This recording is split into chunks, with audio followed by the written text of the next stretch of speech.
Sur les réseaux sociaux, cet automobiliste d'abord surpris de la nouvelle couleur de sa plaque semble presque sous le charme.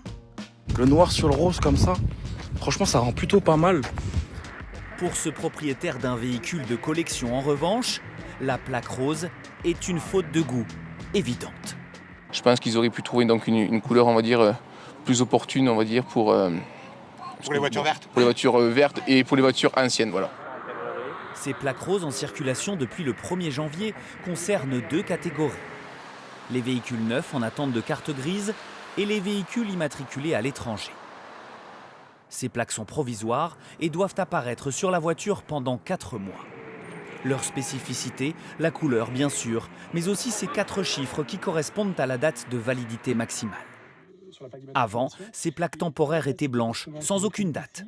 Certains fraudeurs en profitaient d'ailleurs pour continuer à rouler illégalement avec et échapper à d'éventuels PV. Le client pouvait conserver sa plaque indéfiniment et au bout d'un moment, elle retombait dans le domaine où nous pouvions la redistribuer à un client. Et le risque, c'est que celui-ci pouvait avoir des amendes alors qu'il n'était pas du tout concerné. Le rose attire davantage l'œil des policiers. Cet automobiliste qui roule avec depuis 1 mois a déjà été contrôlé plusieurs fois. Et rien qu'en venant, je me suis fait arrêter, pour tout vous dire. C'est un peu plus de stress, vaut mieux être en règle, et c'est sûr qu'on est très remarqué. Ces immatriculations provisoires concernent chaque année 400 000 véhicules en moyenne.